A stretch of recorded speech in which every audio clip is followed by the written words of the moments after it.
Hello বন্ধুরা, আপনারা যদি ভারতের বিরাট কোহলি কিং কোহলিকে মন থেকে একজন খেলোয়াড় ভেবে থাকেন, অবশ্যই একটা লাইক করবেন। দক্ষিণ আফ্রিকা সফরে ভারতীয় ক্রিকেট দল বর্তমানে টেস্ট সিরিজ খেলছে। এই সিরিজে টিম ইন্ডিয়ার অবস্থা ইতিমধ্যে শোচনীয় হয়ে গেছে। ইতিমধ্যে সেঞ্চুরিয়ানে ভারতীয় ক্রিকেট দল দক্ষিণ আফ্রিকার বিরুদ্ধে এক ইনিংসে 32 রানে হেরে গিয়েছে। অন্যদিকে এই সিরিজে 1-0 ব্যবধানে পিছিয়ে থাকার কারণে ওটিয়া ব্রিগেডদের আত্মবিশ্বাসও অনেকটাই উপরে রয়েছে। এই পরিস্থিতিতে কেপটাউনে আয়োজিত দ্বিতীয় টেস্ট ম্যাচটা জেতার জন্য ভারতীয় ক্রিকেট দল যেন প্রাণ লড়িয়ে দেবে তা নিঃসন্দেহে বলাই যেতে পারে। প্রসঙ্গত, আগামী 3রা জানুয়ারি থেকে দ্বিতীয় টেস্ট ম্যাচ শুরু হতে চলেছে। আশা করা হচ্ছে এই ম্যাচে টিম ইন্ডিয়ার প্রথম একাদশে পরিবর্তন করা হতে পারে বলে জানা গেছে। একটা পরিবর্তন তো খালি চোখেই দেখতে পাওয়া যাচ্ছে। প্রথম টেস্ট ম্যাচে খেলতে পারেনি ভারতীয় ক্রিকেট দলের তারকা অলরাউন্ডার রবীন্দ্র জাদেজা। পিঠে চোটের কারণে তিনি প্রথম টেস্ট ম্যাচ খেলতে পারেননি। তবে দ্বিতীয় টেস্ট শুরু হওয়ার আগেই তিনি সম্পূর্ণ সুস্থ হয়ে উঠেছেন বলে জানা গেছে। সেই কারণেই তিনি কেপটাউন টেস্টে যে টিম ইন্ডিয়ার প্রথম একাদশে আসবেন তা নিঃসন্দেহে বলাই যেতে পারে।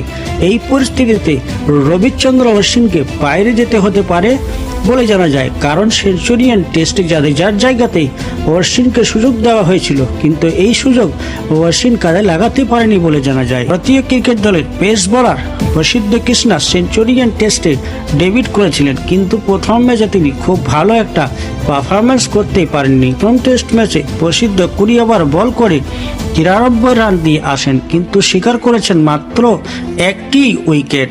এই পরিস্থিতিতে তার জায়গায় আভিশ খান কিংবা মুকেশ কুমারকে দলে নেওয়া হতে পারে বলে জানা যায়। খেলনা হতে পারে কেপটাউন টেস্ট ম্যাচে।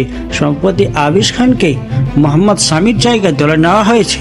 ম্যাচটা ভারতীয় ক্রিকেট দল যে কোনো মূল্যই জিততে চায়। আসুন দেখে নেওয়া যাক টিম ইন্ডিয়ার একাদশ।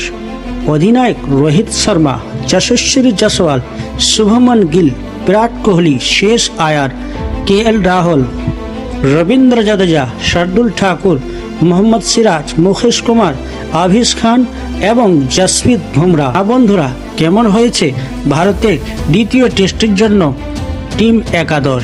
কমেন্ট সেকশনে অবশ্যই জানাবেন। আর নিত্য নতুন সর্বপ্রথম ক্রিকেট আপডেট পাওয়ার জন্য আমাদের চ্যানেলটিকে সাবস্ক্রাইব করে আমাদের পাশে থাকবেন। ধন্যবাদ।